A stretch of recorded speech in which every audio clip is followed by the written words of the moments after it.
Welcome, everyone. My name is Olivia Allen, and I am so proud to be part of Landmark Ventures, host of the Social Innovation Summit. Now, for those of you who might be tuning in who are maybe a little less familiar with the Social Innovation Summit, we are a bold platform designed to elevate groundbreaking ideas and innovative leaders who are changing the world for better. Over the last week, the Social Innovation Summit has had the great pleasure and opportunity to host a dynamic series of events during the convening of the United Nations General Assembly, or UNGA for short. We have partnered with incredible organizations over the week to magnify conversations and explore solutions to the biggest issues of the day. We did this both in person in New York City and also, as we are today, virtually.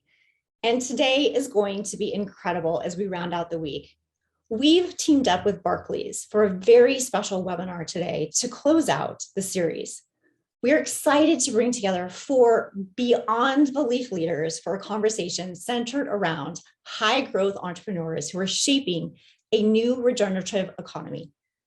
Now, social innovators and corporations, they can be unique allies in creating sustainable and scalable solutions that are not only on the leading edges of technology, but are also tackling the world's toughest problems right now, social and environmental challenges. By working together, they build an ecosystem of support that can broaden the reach of entrepreneurial solutions, accelerating their growth and impact. Now, in a few moments, we are going to hear from some amazing leaders about the importance of scaling and identifying approaches to strengthening the economy of tomorrow. First, we are honored to welcome Daniel Epstein, Chief Executive Officer of Unreasonable, who will provide an overview of the Unreasonable Impact collaboration. We'll then shift to our featured panel for the day, which is a dynamic discussion between Daniel, Deborah Goldfarb, who is the head of global citizenship at Barclays, Dr. Lisa Dyson, the founder and CEO of Aerofarms, and Corey Hale, the co-founder of CEO Culture Banks. Now, just a little bit of housekeeping. We've sent all of the attendees a digital brochure with the speaker bios and the agenda for today. We are taking questions from the audience that our panelists will answer towards the end of the discussion. So please don't forget to submit your questions. We really want to make sure that you're engaged. And now I am so pleased to welcome our first speaker for today's event, Chief Executive Officer at Unreasonable, Mr. Daniel Epstein. Over to you. All right, there we are. I think it worked. I hope it worked. I believe everybody is tuning in. I want to begin with a debt of gratitude. Olivia and the team at Landmark Ventures, we're really grateful to have this platform and have this opportunity to share the conversation with everybody today. And of course, Debbie Goldfarb, the Global Head of Citizenship at Barclays. You all have the creative courage and the audacity to strike up this unlikely partnership, and Unreasonable wouldn't be Unreasonable without you. And Dr. Lisa Dyson, I cannot wait to share with the audience and everybody who's tuning in the incredible work that you're leading at Aerofarms. But with that said, I feel like I owe the entire audience and everybody tuning in a favor, which is to begin by rationalizing a seemingly irrational name. Why is the organization I run called Unreasonable, and our partnership with Barclays, why is it called Unreasonable Impact? And the person we can credit our name with is the Irish playwright George Bernard Shaw. George Bernard Shaw is famous for saying that the reasonable person adapts themselves to the world, the unreasonable one adapts the world to themselves. Therefore, all progress is dependent on the unreasonable individual. Now, if George Bernard Shaw is right, if all progress depends on unreasonable people, then we can't afford not to bet on the world's most unreasonable individuals, which is exactly why we've teamed up with Barclays to support, bet on, and help scale up the efforts of entrepreneurs like Dr. Lisa Dyson, who we'll be hearing from shortly. I have the privilege for the next 8 minutes or so to outline a little bit of the why behind our partnership and a little bit of the what. And then we're going to really dig into the conversation with you all on the panel. So to do this properly, I'm going to attempt to do something that's always dangerous in the world of Zoom, which is to share my screen, and hopefully this comes through. I wanted to start here. As Olivia mentioned, right now, the UN General Assembly is gathering. It's the largest gathering of world leaders. Once a year, they come together to set the agenda that they believe we all need to rally behind. And of course, this is not the first time that the United Nations General Assembly has happened, but I want to take us back in time a little bit before we talk about the present. To go back to the year 2000, 21 years ago in September 2000, the UN General Assembly got together and they laid out what they identified as the Millennium Development Goals. These were goals around healthcare. These were goals around the climate crisis. But number one on their list on the agenda for the United Nations Millennial Development Goals to be achieved by 2010 was to halve the number of individuals living in absolute poverty. This slide actually should really say billions of dollars. Or not billions, just say trillions of dollars. They had trillions of dollars behind this global effort. 189 nations signed on to it. They had the global infrastructure to pull off these goals. Even Bono was supporting the UN Millennial Development Goals. And the question is, what happened to the number one priority of the United Nations when they came together 21 years ago? And this graph really says it all. If we zoom into the region of the world where those living in absolute poverty is the highest percentage, between 1990 and 2010, yes, there was a decrease in individuals living in absolute poverty, but it's not a decrease I think that we should be proud of. It went from 44.6% to 44%. What is terrifying about this number is because of population growth. That means that there were more than 140 million more individuals living in absolute poverty 10 years after the Millennium Development Goals were set than when we began that journey. So now, as we look at the present day, and the United Nations is coming together to tackle these global crises, it's our belief that we need to have a slightly different approach. Einstein is famous for saying that insanity has a simple definition. It's doing the same thing over and over again and expecting different results. It's our belief, our team at Barclays, and our team at Unreasonable, that we need to deconstruct and then reconstruct and reimagine how we go about solving the world's hardest problems. And in this case, in our partnership, we're focused on solutions in the green economy that are leading to a more sustainable and regenerative future, as well as inclusion with the world of work. And how do we scale up entrepreneurs as the job creators of today and tomorrow? So that brings us to Unreasonable Impact, a multi-year partnership. It's a global partnership with Barclays that has reaches across Asia Pacific, UK, Europe, the US, and the Americas. And we'll dig into this a little bit more together as a panel, but I wanted just to give a high level overview. Today, we're supporting over 200 companies with the Unreasonable Impact Partnership and in collaboration with Barclays. And these companies have operations or have an impact in market in over 180 countries. This is just a quick shot of where they're operating right now. Across the 207 CEOs that we're supporting, in the last number of years, they've generated over $3.8 billion in revenue. They've raised more than $5 billion in financing. The most important statistic here is that they're positively, measurably impacting the lives of over 250 million individuals around the world. I know part of our efforts here are to scale up companies as job creators, and today they're supporting over 130,000 jobs around the world. So to make it real, I'm just going to tell some quick stories of a few of the companies that will transition into the panel. This is an image. I'm in Manhattan right now, so if I looked across the Hudson, you would see these facilities. They're out in New Jersey. It's a company called Aerofarms, one of the companies that we support in the fellowship. Aerofarms is the largest indoor hydroponic farm in the world.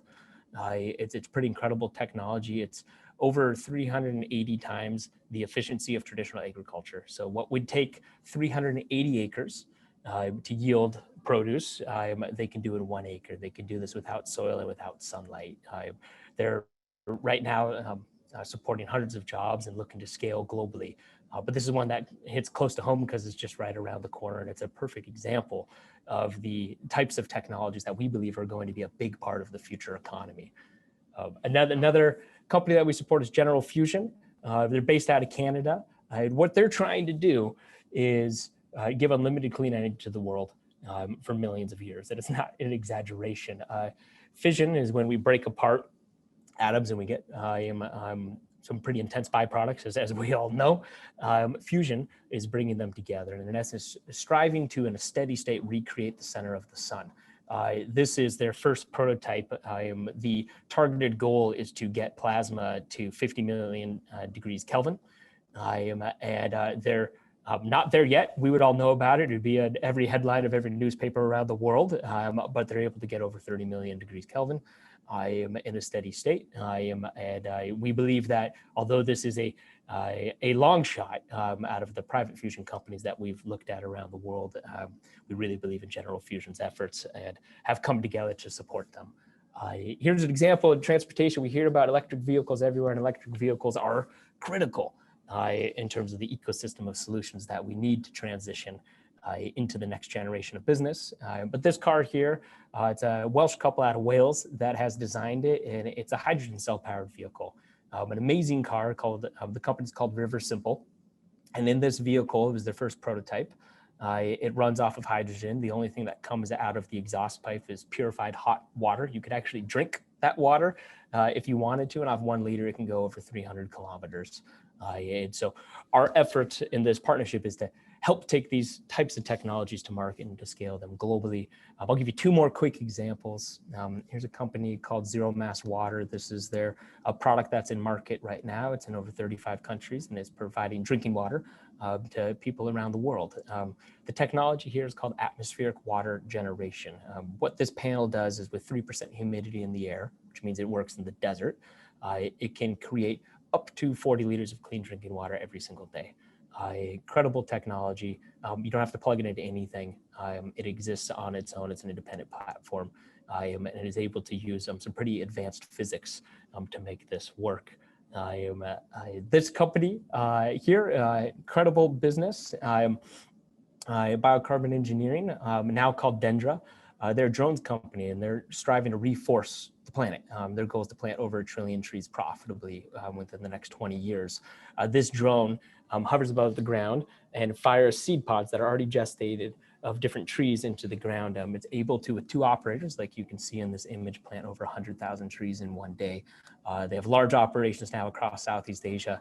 And if we're going to plant more than 1 trillion trees, which we have to, we're going to need technologies like this. And the last one, which I'll be really brief because Dr. Dyson is going to describe this to us in detail.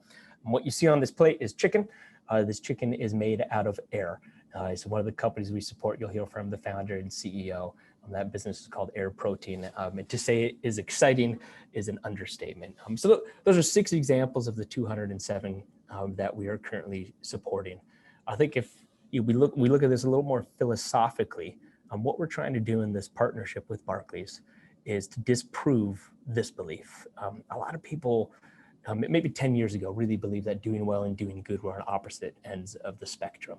Do well, you'd make a lot of money, and then you would take that and you would philanthropically contribute that back to the world. We would argue that the reality is at least one more dimension. It's 2-dimensional at the very least, and they're on an X and Y axis. And in this case, doing good on the X-axis, doing well on the Y-axis. What this symbolizes is in the top left corner here, maybe this dot. This is somebody who is doing extremely well financially at the expense of everybody around them. And so we won't label who that is, but there could be some politicians, depending on your belief system, who may very well live up there. And if we go across these lines, maybe this is a bank robber here. They're doing really well, not much good in the world. If we drop down to the bottom quadrant, to the lower right, here that might be a volunteer, a Red Cross volunteer. And in the quadrant that's the top right, you see that blue dot where somebody's doing a lot of good and they're doing reasonably well. This is, we believe, where most people think that social innovation lives, but what we're trying to prove in this partnership is that there's a new reality, that the future titans of industry will be the businesses who are solving the world's most meaningful and seemingly intractable problems, because that's where the most value is. We believe that companies like Air Protein are leading the charge on that. And to be in this partnership with Barclays to help scale up the efforts of these businesses is a privilege of a lifetime. So without further ado, I'm going to transition us back to the panel where we can have a conversation back and forth. But really appreciate the opportunity, and I'll pass it back to the team.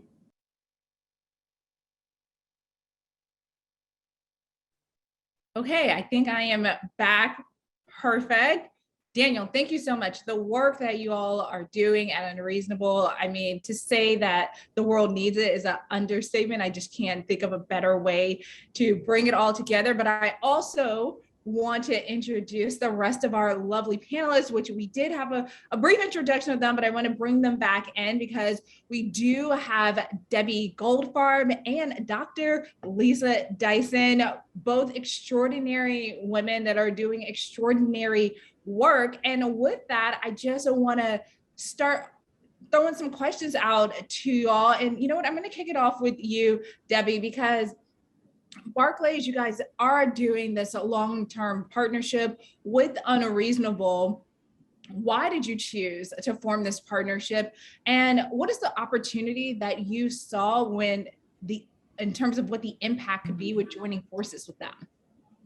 Sure. Thanks so much, Corey, and incredibly excited to be here today with Daniel and Dr. Lisa Dyson. For us, the principal reason we started this partnership is that we believe in the power of entrepreneurship. As you just heard from Daniel, where most people see challenges, entrepreneurs see solutions and innovation. You then wrap this innovation with a strong business model, and you're setting the stage to scale solutions that this world needs most. For us, the Unreasonable Impact Partnership allows us to bring the best of Barclays. From our longstanding experience of over 300 years, our colleagues and our clients, to these pioneers who are revolutionizing their sectors. I think for some, and when we first started this, Barclays and Unreasonable seemed like an unlikely partnership. But what we both share in common is a belief that these high growth ventures who are being led by extraordinary entrepreneurs, such as Dr. Lisa Dyson, who you'll have an opportunity to hear more from, who I would like to go on record as saying I think will win a Nobel Prize. She's exceptional, Totally agree. right? She's definitely winning this. No pressure, Lisa, but you've got this. And but these folks are best positioned to solve the world's hardest social and environmental challenges. And this partnership, these companies are operating at the nexus of profit and purpose, maximizing both at the same time. And I think for us at Barclays, this aligns so well to our business in that we can leverage our expertise and also tap into our most valuable resource, our colleagues, to drive a positive impact in society. That's excellent. Thank you so much for that, Debbie. And I want to bring in Dr. Lisa Dyson. I'll just call her Dr. Dyson going forward.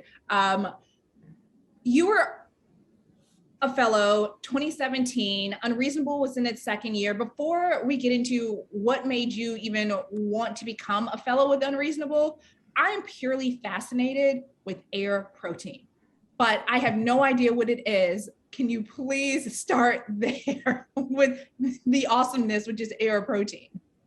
Yes, absolutely. And so wonderful to be here. Thanks so much for having me. And yes, I'll talk about what we're doing at Air Protein. So we are making meat, as Daniel said, from elements of the air. Everything from chicken to beef to pork and beyond are what we are aiming to do with our technology. And we do it with this core innovation that we have around the protein itself, this ingredient that we're making with a process that's like fermentation. So like making yogurt, brewing beer, making cheese, but redefined, reimagined. And the way that we reimagine it is that currently fermentation actually produces carbon dioxide when you make yogurt or cheese. Whereas now we're actually using carbon dioxide, an element of the air that we're breathing right now, as an input. And as a result, we're able to make a carbon negative protein ingredient, add culinary techniques to get textures, and then we're able to make something that's just like the chicken that you're used to biting into when you have your chicken sandwich. I'm so fascinated. I don't know where I can go to get some of this air protein, but it's also like lunchtime here in New York. So I'm hungry. So I'm super interested in getting my hands on this. And can you just talk a little bit about your relationship as a fellow with Unreasonable and what made you want to be a part of the program? Absolutely. So when I was first contacted by the team at Unreasonable, I thought it was another accelerator, or, I'd been a part of business plan competitions and those types of things. And the way they talked about it was that this was something completely different. And I was kind of surprised, like, can this be real? So I talked to a couple of the entrepreneurs that had already been a part of their program. And I began to hear that they're doing something different over there. And I was amazed once I joined that this is something different. They're able to bring together, convene people, this we is greater than I, kind of core value that they have is demonstrated time and time again. And we've have people that we've hired from Unreasonable. We've ended up getting investment from Barclays through our Unreasonable connection, but it's just really convening people together, creating brain trust and those types of things to really accelerate the impact that these impact entrepreneurs are looking to have in the world. I love that. I mean, this whole thing is so fascinating to me, what Unreasonable does, how you're able to tap into dynamic entrepreneurs like Dr. Dyson, which brings me back to you right now, Daniel, because the theme that Unreasonable is exploring around regeneration, specifically as we come out of this pandemic, hopefully fully come out of the pandemic sooner rather than later. Let me throw that out there. And we're going to be looking for new ways of having the economy truly support people remain or regain balance with nature, right? There's been a lot of that discussion throughout the pandemic. How is Unreasonable and partnerships like the ones that you all have with Barclays through Unreasonable Impact moving us further in that direction, in the spirit of inertia, so to speak? That's right. That's right. I'm with you, Corey. I wish we were doing this one in person, but here we are. And what I would say is, and Debbie touched on this. I think the biggest way we're trying to move that inertia is to show what's actually possible to the broader capital markets, right? We all know that you can make a lot of profit without purpose, right? And that unfortunately has been a lot of business to date. Now, we also know that you can have a great deal of purpose without profit, hence the nonprofit world. But the belief, the thing that we want to prove to the entire world and the entire financial industry is that if you want to maximize either of those, profit or purpose, you need to maximize both at the same time. And so that is why we're dedicated to exclusively supporting businesses where the impact that they want to have on the world, this regenerative, sustainable impact, is baked into the DNA of their profit model. And if what we can show is that entrepreneurs like Dr. Dyson, right, they can not only win a Nobel Prize, but make a multi-billion-dollar business, that starts to shift industries, I think, in the direction that we all need. We all know we need to go. And I would also say, some of the companies that I mentioned, the technologies I mentioned, it might feel like science fiction, but it's nonfiction. They are all real. These are all highly functional businesses. They're employing hundreds of people each. On average, they've raised or made over $80 million. There's real businesses in the market. And we're doing everything we can to help support them and scale them faster. And that word faster is really important because in this case, impatience is a virtue. And I would say, Unreasonable, we could try to do this on our own. We would have failed at the start. The key here is our partnership with Barclays, an over 300-year-old financial institution who understands scale cross-continentally and has the experience that the entrepreneurs we're all looking to support need to scale faster. Because when it comes to the climate crisis, winning slowly is the same thing as losing. Like, we have to transition quickly. And the way we're going to transition quickly is to show that these stories, that these are, in essence, of these companies, these are the future titans of industry. These will be the largest companies in the world. They will be the most substantial because they're solving the most meaningful problems. And I think, that's a little bit theoretical, but that's what we're really trying to prove here. I love that. If you're not thinking big and just unbelievable things, then we're not going to get to where we need to be as, humanity as a whole. Which actually reminds me, everyone, I forgot to put out this call to action to remind everyone joining us right now that you can ask questions directly to all of our panelists. I'm so sorry I forgot that off the top. Please drop all of your questions, comments, things that are important to you that you would love to hear what our panelists think. You can just drop that directly into the chat area, and we'll be sure towards the end of the discussion to make sure that we are able to directly answer some of your questions. So don't forget, whenever something comes to your mind, please just drop that in there. Okay, now back to the questions. here. And I want to bring it back to you, Debbie, because Daniel just went through some of the ways of why this impact work is so important. And you've been doing this impact work at Barclays over a long period at this point. What would you say the impact of Barclays' work has been over the past 5 years? Sure. So as I think about the power of this program, it's been extraordinary to see the impact across our business, our clients, and our colleagues. I think we would all agree that over the past 5 years, the ESG and sustainability space has changed so much, and Unreasonable Impact has helped to both inform our thinking and respond to these issues. We've seen an increasing demand from our clients, and Barclays launched the first of its kind sustainable and impact banking team, specifically to focus on sustainable companies. And what's incredibly exciting is as these ventures come through the Unreasonable Impact program and they scale and they grow, we're able to introduce them to our bankers to help, plug them in to raise capital. When I think about our research franchise, it was really cool to see, just a few weeks ago, we had several of the companies featured at both our energy and consumer staples global conferences as examples of the future of their industry. Within our Sustainable Capital Impact Initiative, we've actually been able to directly invest in several of the ventures, including Aerofarms. And within our own operations, we have been able to bring in several of the company's products and also plug them into our supply chain.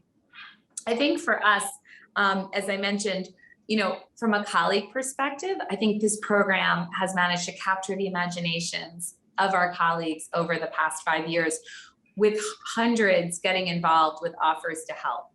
And I think for us, this is really a chance to see firsthand the, pioneering technology and thinking of these ventures and, demonstrate to our colleagues what a profitable company can and should be.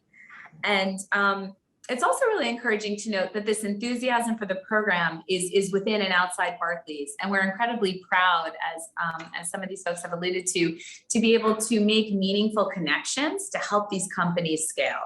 I think for us, this program helps to provide the resources to both educate and inspire our next generation of leaders to help our clients tackle these challenges successfully to create both a long-lasting and positive impact on society. Corey, I love that. You guys are doing lots of great work. No, go ahead, Daniel. I just want to underline what Debbie mentioned. Yeah, in the last 70 years, a new coverage unit for the investment bank at Barclays hasn't been created. And they created the first one on Wall Street for sustainable impact investing. And they're leading the way. And what's so exciting to me about that is they're such a global leader that once Barclays does that and puts that out on Wall Street and starts to see the types of opportunities that they're seeing, then Wall Street will shift in that direction. And I think that in our partnership, Barclays had kind of the creative courage, I would say, to go out on a limb and to do something that's totally unlikely, to Debbie's initial point, partnering with an organization called Unreasonable to launch this initiative that sounded almost like a fairy tale at first, but now is really grounded in reality and in markets. But it's a big deal. And I think we're all privileged to be a part of this. And it's a demonstration of everybody talks about competitive advantage in business.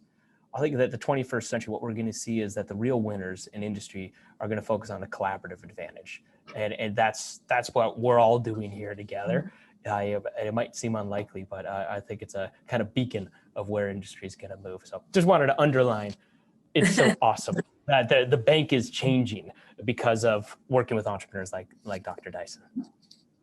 Well, that's perfect because we actually need more banks like Barclays, right, to step up to the plate and be supporting these entrepreneurs, if not directly, then indirectly through organizations like Unreasonable. And I'm just going to go out here and throw my own personal journey into this for a second. And Dr. Dyson, bring you back into this because being an entrepreneur, it can definitely feel like a lonely journey. And fortunately, with you being one of the fellows of Unreasonable, it seems like that community, right, that they have around them, that they are able to extend to their fellows and to other entrepreneurs, would have a very valuable a very valuable place in creating impact. Is that something, Dr. Dyson, that you felt? And I would love for you, Daniel, to also jump in on this as well in terms of how you guys are able to create community for the entrepreneurs in your program. After you, Lisa. Yeah, absolutely. Well, I think that the way that Unreasonable does create community is, quite frankly, unparalleled. Kind of the convenings that they have and the quality and caliber of both in companies as well as the ecosystem that's created around those companies is something amazing and that I haven't seen elsewhere. And so one thing that I'll highlight is within this collaborative, within this collective, I'll call it, are all these entrepreneurs that are doing things that may sound unreasonable. So I think the ability to have these people as partners in thought, as collaborators, as co-creators of different things. We're actually partnered with one of the other Unreasonable companies to do a project together. We've received grants from Unreasonable.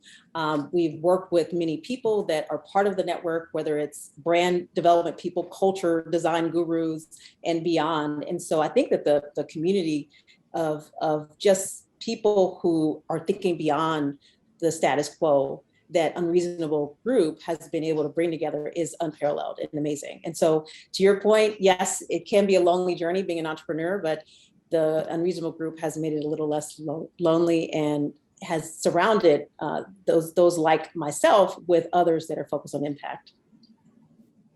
Yeah, maybe I would say, just to riff off that, Lisa, there's no shortage of good ideas in the world. At least we all think we have them all the time. And right now, you look at the capital markets, there's not a dearth of capital. There's a ton on the sidelines. What there is a dearth of is courage. I think that it takes a very rare type of individual to risk everything that they have, their reputation, a lot of their relationships, their capital, their time, their sleep, towards trying to will something into existence that all of us probably think is impossible, like making meat out of air. And one of the biggest, I think, services that we're doing in this partnership with Barclays is making that journey less lonely. And I think that's a real service, because we need individuals like Lisa to succeed. Our future literally depends on it, and our kids' future really depends on it. And so I think that's a big part of what we're trying to do, Corey, is create a community of support. At the end of the day, that's really what we're doing. And this community is powerful. I mean, we work with over 700 mentors as part of Unreasonable Impact, and they include folks like Ariana Huffington and Seth Godin and heads of Fortune 50 companies and members of the board and this most senior leadership of Barclays across the entire globe. And I think it's been a treat to see what we can do with business when we put community first. To me, it's almost taking banking back to what it originally was intended to be, right? Banking was relationships. It used to be rooted in trust between people. And I think that that's what's happening here with Barclays and how they're showing up. And it's a long-term play. Right? It's how do we add as much value as humanly possible to these individuals on the front lines, wielding these advanced technologies, solve these hard problems, so that in the future, when they do need a bank to work with, they're going to want to work with the one who's always been there to help and support, because it's rooted in relationships. But I like that you called that out, Corey, because being an entrepreneur is hard. It is hard. Hopefully we can make it less hard. Yeah. Well, I think there are a lot of things that go into that, but yes, we should make it a much easier journey. But one of the things that tremendously helps entrepreneurs, besides the community, besides the relationships, and actually was having this conversation at a SIS dinner last night, is capital and access to capital. And I think, Debbie, the work that you all are doing, not just in the partnership aspect with Unreasonable Impact, but in the seeding of actual capital, because at the end of the day, it doesn't matter how many people say they're providing resources. I mean, you still need the actual money. Like you do. You need the money to help grow the companies. How important is it that you guys were able to actually seed capital into what Dr. Dyson's building? I think for us, the opportunity to help facilitate this transition to a low carbon economy is something that's critical. That's a huge priority for our bank. And as we've seen a host of initiatives set up to support this, from our sustainable and impact banking team to our thematic research team. And I think it's something that is on the front minds of all of our leaders. And I think, you know, as I think about this point of helping these companies scale and grow, one of the things for us, and I think we would all agree that it is, the impact that these companies are having is extraordinary, right? It's awe-inspiring. But the scale of the challenge is huge. And I think it really does take a village. We've just heard from Lisa. We hear from so many entrepreneurs how lonely this journey can be. And so I'd actually, Corey, if it's okay, I'd love to make an ask of this community that is here with us today. And that is to come join us. There are a couple of different ways that you all can get involved in this partnership. The first is as a mentor. As Daniel mentioned, we are always looking for mentors and partners who can help these companies to think through their business challenges and provide introductions that can help them to accelerate their growth. Additionally, we host demo days. So we now host these demo days virtually for each cohort. And it's an incredible opportunity for these entrepreneurs to be able to share pitches about their business and give insight into the future of their industries, and for all of you to then connect with the company. So whether you care about data center operations or renewable energy or food or transportation, we'd love for you to be there. I feel like we're running out of time. Just a couple of quick ways I want to just mention to get involved. We're always looking for great ventures. Please reach out if you think they fit.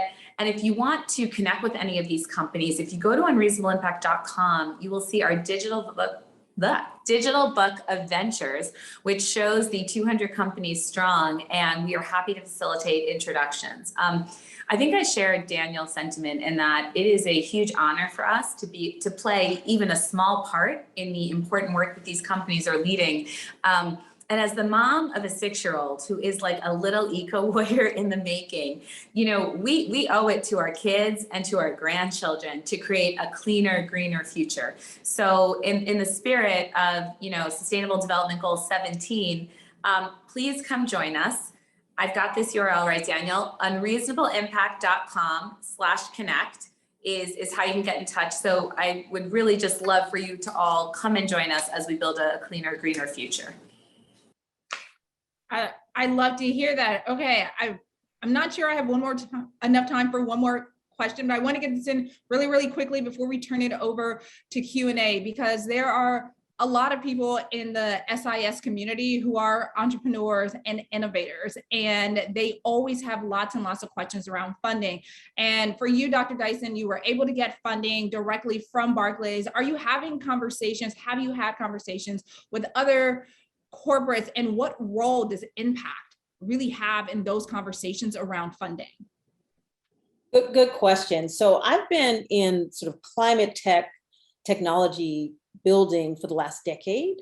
And what I would say is that when I initially got into this space, investors almost looked at sustainability as their philanthropy or nonprofit or what have you, and didn't really look at businesses as much as being able to generate a return that has sustainability as a core focus. And now that has changed dramatically. Now there's so much more of an understanding that you can have impact and you can build a great business as well. Just as Daniel said, companies like organizations like Unreasonable Group driving kind of that knowledge that you can do well and do good is something that we're seeing grow significantly. And an indicator of that is really even Barclays Sustainability Fund, which did invest into air protein, which we're excited about. So we're seeing this change happening where impact now is becoming table stakes, even in some cases, larger and larger funds. You know, there's billion-dollar funds that are being launched that impact or climate is really a part of the focus. And so that's a positive thing and a change that we're definitely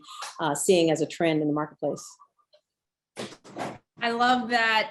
Thank you so much to all the panelists for just being so open and transparent with the work that you guys are doing in the impact space. And I know I told everyone at the top, we are going to get to Q&A. Don't worry, keep dropping those questions in.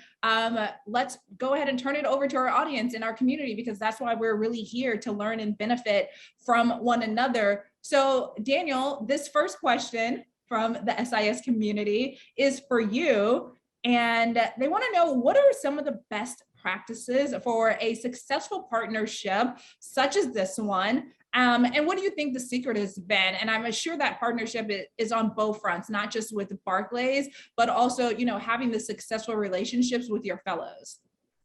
Yeah, okay, great question. With Barclays, get lucky enough to get to know people like Debbie Goldfarb, who are true entrepreneurs within institutions and are willing to do something that's brave and hard and hasn't been done before. That's part of it. What I mean by that is real relationships. It's kind of getting back to what I was saying earlier. Like, yes, business is business, but more so than anything, business is people. The greatness of what we achieve will be through the caliber of the relationships that we hold. And that's deeply human. So spend time getting to know people as people. And then for us, when we look at multinational partnerships or partnerships with governments, what we look for is true trajectory alignment. We've turned down multiple partnerships when what it felt like was sponsorship, when it felt like it was a brand who wanted to do good in the world, which is great. But the only intention was to tell those stories. And what we want to see is core business alignment and trajectory alignment, because sponsorship, I would say, kind of feels like AstroTurf. Like, everybody knows it isn't real. And what's been so exciting to work with Debbie and the citizenship team of the broader bank at Barclays is that this is core business agenda. They want to be, the most sophisticated, the most effective, and the best performing sustainable bank in the world. And in that case, if we could be part of that path and walk down that road with them and help through this partnership, accelerate that transition faster, like what a privilege. But I would say look for partnership, not sponsorship, and focus in on true human relationships, because at the end of the day, that's what moves the needle. And it takes a long time, so be patient, because it's hard. Right? It's hard to shift institutions as large as Barclays or any multinational in the world. And so part of this is both patience and impatience are virtues. And I think as an entrepreneur, the ability to hold both at the same time is really important for your mental health. But at the end, that's just the reality of it. And you want both. I don't know, did I answer your question, or not your question, but the question? No, you answered the question for sure. Cool. I want to keep it moving though, because we actually have lots of interest. Can I just say, Dr. Dyson, they are going crazy right now in the Q&A for you and Air Protein. I'm trying to spread the love to all the panelists, but let me just tell you, they want to hear from Dr. Dyson. Focus on me. Okay, they want this Air Protein. Yes, yeah, we're used to it. Yeah. Okay, I'm like, Debbie, you're fabulous, and Daniel. So no, let's Lisa. All is amazing. But they want to know, Dr. Dyson, where can they get this Air Protein? Is it available in stores? They just want the basic, like, I don't know. Is there a website? How do they get their hands on it ASAP? Awesome. Well, definitely they can go to airprotein.com and sign up for our newsletter, and we'll keep them abreast. But as you can imagine, making protein from air is not easy to do. We've done it, of course, and we're now scaling that technology. And so we'll be in market soon to debut at a store near you. Right now we have sort of taste testing moments that we open up to various people, but get on our newsletter and you will find out when we're in a store near you. Okay, get on the newsletter, everyone. That's how you get your hands, or at least a taste test on the Air Protein. Someone else wants to know, Dr. Dyson, what is the actual nutritional content of Air Protein? Great question. And people are getting into like the details. Oh, wow. Okay. So nutrition is one of our core pillars. So sustainability is how we started, how we got into this game. And we started by saying, how do you make the most sustainable protein in the world?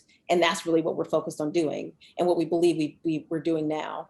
And then nutrition is really important as well. And so we start off with a core ingredient that has all the essential amino acids. So it's a complete protein rich in bioavailable minerals and bioavailable iron and bioavailable vitamins as well. So including vitamin B12, which is lacking in a vegan diet.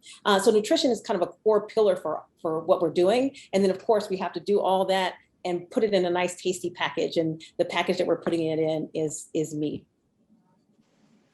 I love that. I feel like so many people right now that are joining this conversation are like, oh, all right, all of this sounds good. This sounds right up my alley. And I cannot wait for this to just fully be out in market and we can just get it any time of day. But I'm going to give Dr. Dyson a break right now and move our questions back over to our lovely other two panelists, because this one's for you, Debbie. One of our community members wants to know, how is COVID-19, or has it in any way, shape, or form affected, the program, affected the work that the bank is doing? I'm thinking more so, has it brought it into a bigger focus for you, for the firm? Yeah, no, it's a great question. And I think, as you can imagine, the in-person connectivity and on-site collaboration that happens is so critical to a program like this. So for us, it was a huge feat. And I remember, Daniel, it was March and we had Jennifer Holgram from Lanzatech like flying to the UK, and we're like, cancel, it's March 13th, there's this COVID. And so for us, we had to pivot real time and think about, how are we going to keep people safe and how do we keep driving the impact? And so we immediately pivoted the program to virtual, and that was challenging, but it did unlock some, I think, surprising new opportunities for us. So we continued to welcome ventures into the Unreasonable Impact program. And from a colleague engagement standpoint, it was actually really powerful, because normally if colleagues weren't, available on site to volunteer and help Lisa think through challenges, they wouldn't have been eligible to participate. But now all of a sudden we could get experts from the UK, from the West Coast, from Asia. And so it was able to help us really scale the impact of who we could help her connect to. The other thing we saw is that we launched several digital summits, and this was an opportunity for us to really support and highlight the incredibly heroic work that these companies were doing as they were responding in the pandemic. So they weren't just keeping their businesses running, they were actually pivoting their tech and their talent to help communities. So whether that be creating PPE, sourcing medical equipment, bringing produce and food to communities in needs. And since these summits were virtual, it allowed clients from around the world to provide offers of help and to connect with these ventures. And so I think for us, while we are all incredibly keen to reconvene in person as soon as it is safe to do so, there are certainly elements from the virtual program that we'll look to maintain.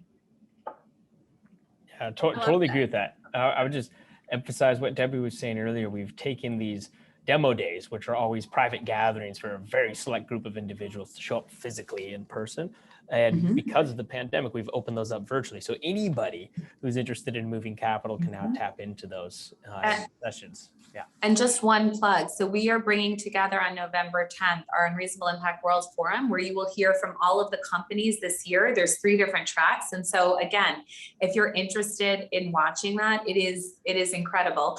Unreasonableimpact.com/connect. Drop us a note. And Daniel's like texted me this last night many times. So you're doing awesome, Debbie. You're nailing it. Totally. Like, I learned it wasn't backslash, and it was just slash. So I got yeah.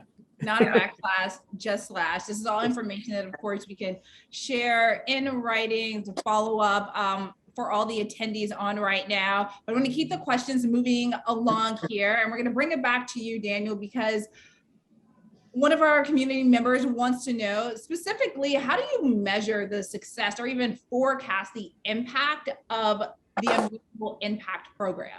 That's double a great impact question. There. Yeah, I actually didn't mention some of the impact metrics that the portfolio of companies has already achieved. And the first one, most recently, as of this morning, it's over 62 million tons of carbon dioxide and methane have been removed from the atmosphere profitably.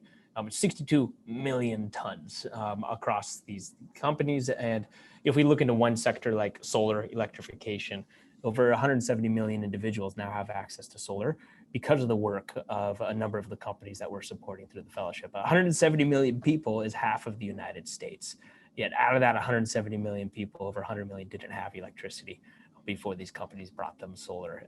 And so, we're measuring the impact in multiple dimensions. We actually took the United Nations Sustainable Development Goals and we broke those down to about 350 indicators that are relevant to private business.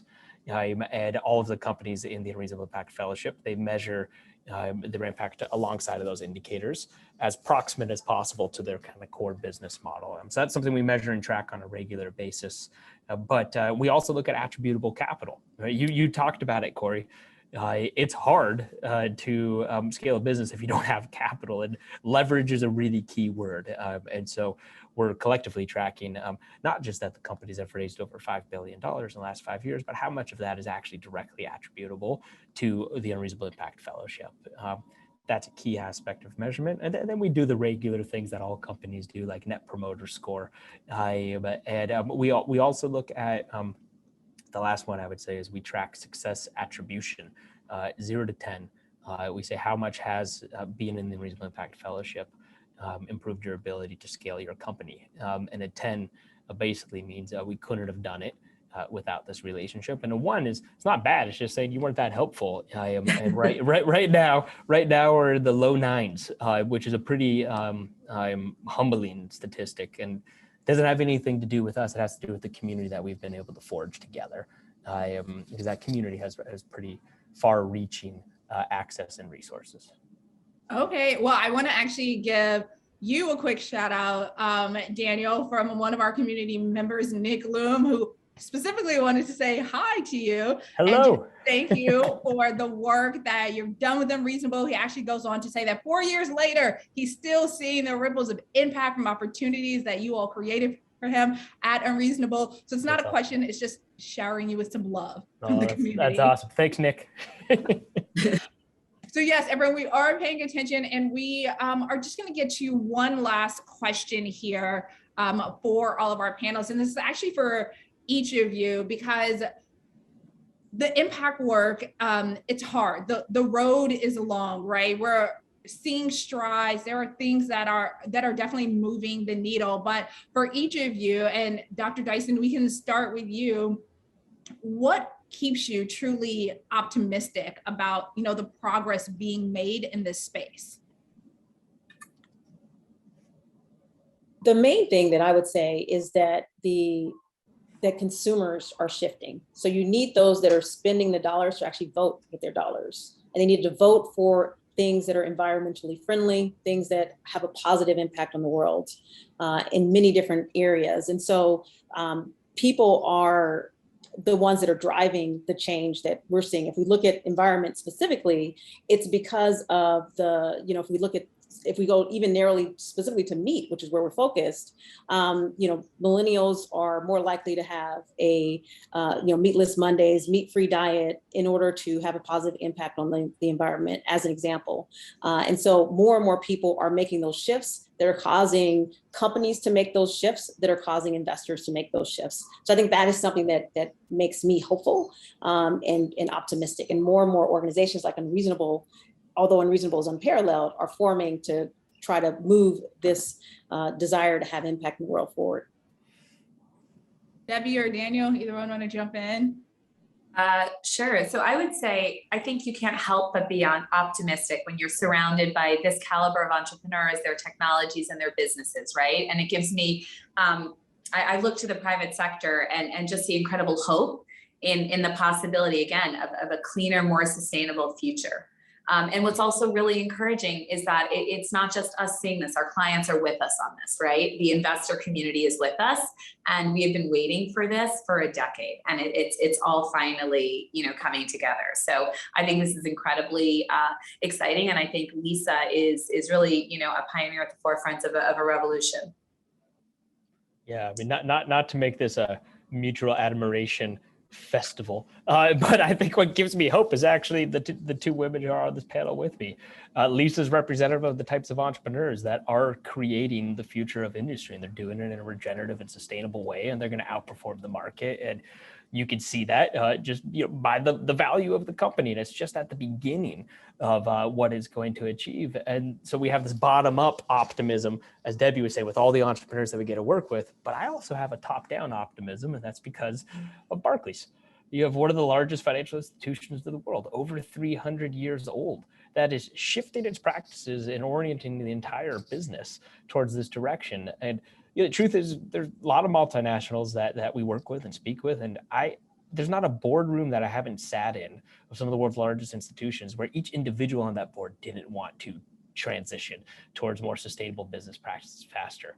Now, Barclays is doing it, which is what makes me excited. But I'd say the will is there. I think there are trillions of dollars on the sidelines right now that are looking to participate in this next kind of revolution. And I think we look at the green economy, it's as significant as the Industrial Revolution, but it's moving at the pace of the digital. And that's exciting. And to be clear, like winning slowly is the same thing as losing. We can't do it fast enough. So the last plug is just unreasonableimpact.com/connect if y'all want to be a part of it, because we are permeable and we're constantly looking to build out this community to support companies like Aeroprotein. And one final quick thing around Barclays in particular, as an investor in Aeroprotein, they are the leaders in pushing us to report out on our sustainability metrics. And just to see that coming directly from investors from a large bank is definitely gives me hope as well. Yeah. Hello, Olivia. Yes. Hello. Oh my goodness. I will jump in because I think we might have lost Corey. Wow. I'm sort of blown away. I want to say first and foremost, because that's who I am. Thank you, Deborah, Daniel, Lisa, and Corey for such an audacious conversation. Being part of the Social Innovation Summit, I know we just all learned so much. And I'm so inspired that we are able to make I wrote stuff, I took a lot of notes, a carbon negative culinary protein made from air. Yeah. And then also, I just loved hearing, and I wrote this down too, I'm going to put on a Post-it note, winning slowly is the same as losing. So if that's not the push that we all need, let's go for it. And then last but not least, I love this idea that we need to shift our mindset. Again, I wrote it down, from a competitive advantage to a collaborative advantage. So that's, amazing quotes came out of this entire conversation that I know everybody is going to be talking about for a long time, and really using it to just energize all of us.